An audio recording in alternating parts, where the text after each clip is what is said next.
పోచారం 8వ division Congress party ఆధ్వర్యంలో జెండా ఆవిష్కరణ ఎస్ఐఆర్ ఓటర్ అవగాహన కార్యక్రమానికి ముఖ్య అతిథిగా మేడ్చల్ మాజీ ఎమ్మెల్యే మలిపెద్ది సుధీర్ రెడ్డి హాజరయ్యారు. పోచారం 8వ డివిజన్ కాంగ్రెస్ పార్టీ అధ్యక్షులు కర్రి రాజేష్ ఆధ్వర్యంలో శుక్రవారం చౌదరిగూడ, మక్తా, ప్రతాప్ సింగారం, ముత్వెల్లి, గోడ, కాచవాణి సింగారం గ్రామంలో కాంగ్రెస్ పార్టీ జెండా ఆవిష్కరణ కార్యక్రమాలు ఘనంగా నిర్వహించబడ్డాయి.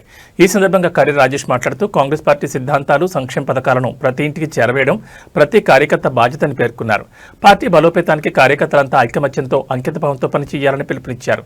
ఈ కార్యక్రమంలో పోచారం డివిజన్ మాజీ కాంగ్రెస్ అధ్యక్షులు సింగిరెడ్డి శ్రీనివాసరెడ్డి, మాజీ వైస్ ఎంపీపీ కర్రి జంగమ్మ, మేడ్చల్ మల్కాజ్గిరి జిల్లా కాంగ్రెస్ పార్టీ ప్రధాన కార్యదర్శి ఇటిక్యాల కృష్ణారెడ్డి, పోచారం డివిజన్ మాజీ ప్రధాన కార్యదర్శి మెట్టు గణేష్ యాదవ్, మాజీ MPTC Nari Srisailam, SC cell మాజీ అధ్యక్షుడు ఎర్ర రాజు, మాజీ మహిళా అధ్యక్షురాలు ఎర్ర మాధవి, శ్రవణ్ కుమార్ గౌడ్, బద్దం నరసింహారెడ్డి, చుంచు నరసింహ, బండ్లగూడ నాగేష్ గౌడ్, నర్సింగ్ ముదిరాజ్, బోజిరెడ్డి, భాస్కర్ రెడ్డి, సందీప్ రెడ్డి, ప్రభాకర్ గౌడ్, ముద్దం ఈశ్వర్, యూత్ కాంగ్రెస్ అధ్యక్షుడు వినోద్, కర్రి అశోక్, ముత్యం నాగరాజ్ గౌడ్, బుర్ర రిషి గౌడ్, ఆంజనేయులు గౌడ్, జయలక్ష్మి, తులసి, బాలకోని సాయి కిరణ్ గౌడ్, బాలకోని వినోద్ గౌడ్, కొత్తపల్లి సురేష్, చంద్రకాంత్, లింగం, నాగులపల్లి శ్రీనివాస్, అరుణ్ తేజ్, బుర్ర ఋషిగౌడ్, విజయ్ గౌడ్, నవీన్, మహేష్, రవి, రాములు, రమేష్, బాలరాజ్, శ్రావణ్ నాయక్, నత్తి కృష్ణ, బైండ్ల జంగయ్య, మహేష్, వంగూరి జంగయ్య, బద్దం కుమార్, సురేష్, చంద్రమౌళి, మధు, రఘు, రాజేష్, సతీష్, వరలక్ష్మి, అనసూయ, శ్రీను, ఐలేష్, వివిధ గ్రామాల నుంచి వచ్చిన నాయకులు, తదితర కాంగ్రెస్ పార్టీ సీనియర్ నాయకులు, యూత్ కాంగ్రెస్ నాయకులు, మహిళా నాయకులు, ప్రజాప్రతినిధులు,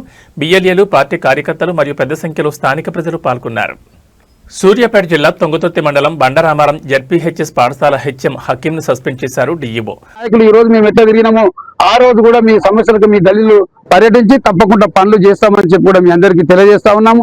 మరి ఇక్కడ కార్యకర్తలు కూడా నేను ఒకటే చెప్తా ఉన్నాను, తప్పకుండా మీరు వాడ తిరగండి. ఇంకెవరన్నా కాంగ్రెస్ పార్టీ ఆకర్షణలు అయితే వారిని కూడా మన పార్టీలకు తెచ్చుకోవడానికి ప్రయత్నం చేయాలి. ఎలాంటి గ్రూప్ తగాదాలు పెట్టుకోవద్దని చెప్పి కూడా నేను నాయకులు చిన్నవాడినైనా ఒకసారి చెప్తా ఉన్నాను. మన సమస్యల పట్ల ఇక్కడ కాంగ్రెస్ పార్టీ నాయకులు మంచి మాకంటే పెద్ద లీడర్ ఉన్నారు. ఇక్కడ మాజీ ఎమ్మెల్యే చేసినటువంటి సుధీర్ రెడ్డి గారు మన గ్రామ పక్కకే ఉన్నారు.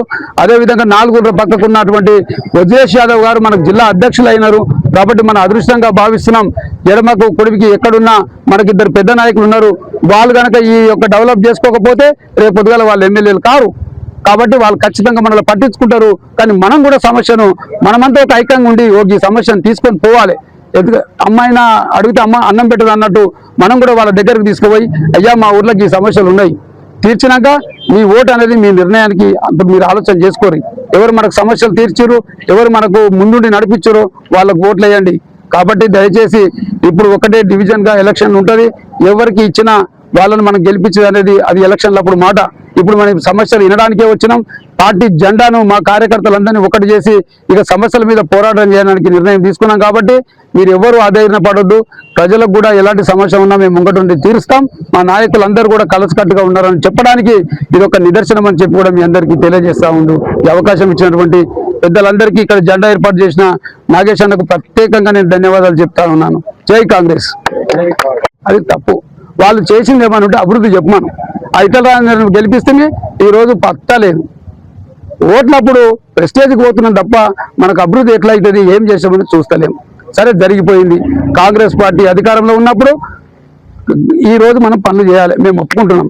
అమ్మ ఈ గ్రామము వార్డు మెంబర్ ఉండే ఇలా వార్డు మెంబర్ ఉంటే వానో సర్పంచ్ అవునో లేదా మళ్ళీ వార్డు మెంబర్ అవునో భాస్కర్ ఉన్నానో ఇంకెవరో అవుతుండే మీకు భోజిరెడ్డి వీళ్ళందరూ ఉన్నారు. మేమంతా ఆ రోజు కూడా రోడ్ల మీదకి వచ్చి ప్రజా సమస్యల మీద మేము పోరాటం చేసినాం.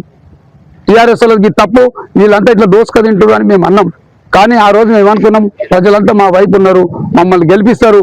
మేము మళ్ళా మాకు ఎమ్మెల్యే లేకున్నా ఎంపీ లేకున్నా ముఖ్యమంత్రికి అందరినీ ఇక్కడ గుర్తుపట్టేంత స్థాయి ఉన్నది. మేమందరం పోయి మా గ్రామాలను మేము డెవలప్ చేసుకుంటామని అందరం అనుకున్నాం. కానీ సీఎం గారు తీసుకున్న నిర్ణయం మేరకు ఈ యొక్క గ్రామాలన్నీ కూడా మున్సిపల్లో కలిసినాయి, మున్సిపల్ అన్ని కూడా జిహెచ్ఎంసీలో కలిసినాయి. అంటే దీనికి ఒక ప్రణాళిక ఉంటుంది. సీఎం గారికి ఏమున్నదంటే దీన్ని అంతా ఒక సిటీ ఏదైతే ఔటర్ రింగ్ రోడ్ ఉందో దాని లోపల మొత్తం డెవలప్ చేసి దీన్ని ఒక విధంగా తీర్చిదిద్దాలనే ఆలోచనతోటి ఆయన ఆలోచన తీసుకుని మాకు కూడా లేటుగా అర్థమైంది. అరే మంచి నిర్ణయమే తీసుకున్నాడు, దానికి మనం అలవాటు పడాలి. మన ఇంట్లో ఒక పెళ్లి చేస్తాం, బయటికి వెళ్ళి ఒక పిల్ల వస్తుంది, ఆమె కోసము మనమంతా ఆమె మనకు అర్థం కావాలంటే ఎంత టైం పడుతుందో మీకు తెలుసు. కాబట్టి ఇది కూడా మీరు కొంచెం అర్థం చేసుకోండి. దీన్ని జిహెచ్ఎంసీలో కలవడం వల్ల అభివృద్ధికి కొంచెం ఆటంకం జరిగిన మాట వాస్తవం. మా కార్యకర్తలు కూడా గుర్తుంచుకోవాలి. లైట్ వేస్తలేరు, బల్బ్ వేస్తలేరు, మోరీలు పోతున్నాయంటే అవును సమస్య ఉన్నది. బడ్జెట్ తీయడానికి వీలు లేదు, బడ్జెట్ ఉన్నది. ఇవాళ కేసీఆర్ 10 ఏళ్ళు అధికారంలో ఉండి ఈ యొక్క ఖజానాను మొత్తం దోసుకొని తిన్నాడు. అయినా మన నాయకులు పథకాలు ఏదైతే ఇచ్చారో కొన్ని నెరవేర్చకపోవచ్చు. ఈ రోజు ఇంద్రమ్మ చీరలు మీరు కట్టుకున్నారు, అప్పటి చీరకి ఇప్పుడు డిఫరెంట్ ఏంటో మీకు కనిపించింది. 10 ఏళ్ల కాలంలో ఒకరికి రేషన్ కార్డు ఇచ్చిన పాపాన పోలే. ఈ రోజు రేషన్ కార్డు ఇవ్వడానికి ప్రభుత్వం ప్రణాళిక సిద్ధం చేస్తూ ఉన్నది. అదేవిధంగా ఇలా మహిళలకు బస్సు ఫ్రీ ఉన్నది. అట్లా తీసుకుంటూ పోతే కరెంటు బిల్లు కూడా పేద వర్గాలను కట్టకుండా చేస్తున్నారు. ఇక రైతు బంధు గురించి నేను ఒక మాట చెప్తానమ్మా. రైతు బంధు అని 100 ఎకరాలు ఉన్నోనికి 200 ఎకరాలు ఉన్నోనికి కూడా పైసలు వేసి ఇంకా కూడా జనాలకు అర్థమైతే లేదు. మనకి ఎంత ఉంటుందమ్మా? అర్ధ ఎకరంలో 1/4 ఎకరంలో 2 ఎకరాలు ఉంటుంది. ఆ 2 ఎకరాలకి వేయకపోయి 2 ఎకరాలకి వేయకపోయి అంటే ఆ పైసలన్నీ మన పైసలే. మన పైసలు పెట్టి వాడు గెలిచిండు. ఈ రోజు ఎవరు ఏమనుకున్నా రేవంత్ రెడ్డి గారు దాని మీద సుదీర్ఘంగా చర్చ జరిపి కొద్దిగా డిలే అయ్యింది. వేసలే అర్ధ ఎకరం నోటి తిట్టుడే, ఎకరం నోటి తిట్టుడే. ఒకసారి ఆలోచన చేయండి, మనకి ఎంత వస్తుందో. ఒక్కొక్క డివిజన్లోని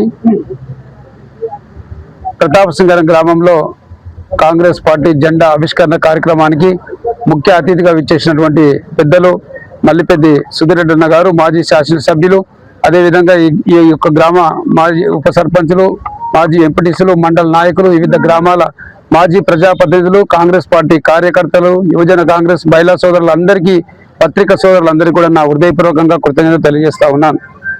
ముఖ్యంగా పార్టీ ముందుకు పోవాలన్నా, ఈ గ్రామానికి ఏదైనా సమస్యలు తీర్చాలన్నా మన కాంగ్రెస్ పార్టీ కార్యకర్తల ఐకమత్యం ముఖ్యమైన విషయాన్ని నేను మీకు తెలియజేస్తా ఉన్నాను. అందుకు ఉదాహరణగా నిజంగా కూడా గత 10 ఏళ్ల టీఆర్ఎస్ కాలంలో కాంగ్రెస్ కార్యకర్తలు చాలామంది, కాంగ్రెస్ పార్టీ కార్యకర్తలు చాలామంది ఆ రోజు పోరాటం చేస్తూ ఉన్నారు. కానీ 10 ఏళ్ళు టీఆర్ఎస్ పోరాటం అయిపోయినాక మన మేడ్చల్ నుంచి వజ్రేష్ యాదవ్ గారికి టికెట్ డిక్లేర్ అయినాక, కానీ మీ అందరికీ తెలుసు అంతకంటే ఒక 1 ఇయర్ ముందు నుంచి కూడా నేను ఈ యొక్క మేడ్చల్ నియోజకవర్గంలో ఉన్నటువంటి ఒక జోకర్ గారిని తొలగించాలనే ఉద్దేశంతో నేను చాలా మంది కాంగ్రెస్ నాయకులు వచ్చి పెద్దలు సుధీరెడ్డి అన్న గారిని నేను కలవడం జరిగింది.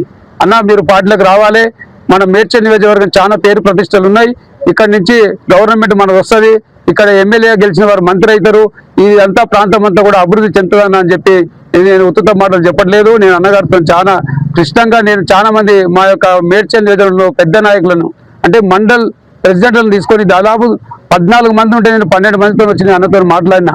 ఈ రాష్ట్రంలో కూడా ఎక్కడ జరగకుండా వచ్చు. ఎందుకంటే ఎవరైనా అందరు అనుకుంటారు నా మాట ఇంటోళ్ళు నా పక్కకుంటోళ్ళు కావాలని అనుకుంటారు. కానీ పార్టీకి ఏది అవసరమో, పార్టీకి ఎవరు గెలుస్తారో, ప్రజలకు ఏది ఉపయోగపడమో అలాంటి నాయకుడి కోసం మనం ఆలోచన చేయాలి. అంటే అందరికీ కళ్ళు ఉన్నాయి, అందరికీ చేతులు ఉన్నాయి, అందరికీ తెలివి ఉంది. ఎప్పుడే కానీ మనం ఒకరి గురించి ఆలోచన చేసినప్పుడే మనకు మంచి జరుగుతుంది. ఆ రోజు నేను పెద్దలు సుధీరెడ్డి గారు వినకపోవడం బాధాకరమే అనిపించింది. కాకపోతే ఈ రోజు మనం అధికారం ఉన్నాక మనం ఈ రోజు ఈ దుస్థితి ఉండేది కాదు. సరే, ఆ జోకర్ గారిని మళ్ళీ ఒకసారి గెలిపించారు, ఈ రోజు ఎక్కడైనా కనబడుతుందన్న విషయాన్ని మీరు ఒకసారి గ్రహించాలని నేను ప్రతి ఊర్లో అదే చెప్తూనే ఉన్నాను. కానీ ఇంకో కార్యకర్త అంటే ఈ రోజు నేను 20 ఏళ్ళు చేసినా 30 ఏళ్ళు చేసినా అని మన కాంగ్రెస్ కార్యకర్తలు చెప్పుకుంటూ ఉంటారు. వాళ్ళైతే పార్టీ పుట్టక ముందు నుంచే నేను కాంగ్రెస్ ఉందని చెప్తారు. నేను దాన్ని తప్పు పడతలేను. కానీ కాంగ్రెస్ లో ఉండి ఎంత క్రమశిక్షణగా పనిచేసినాం, కాంగ్రెస్ లో ఉండి కాంగ్రెస్ పార్టీ జెండాను ఏ విధంగా మన గ్రామంలో నిలబెట్టినాం, కాంగ్రెస్ గురించి 10 మందికి ఏం చెప్పినామనే నాయకుడు కావాలనే ఉద్దేశానికి నేను ఉదాహరణ కూడా చెప్తున్నా.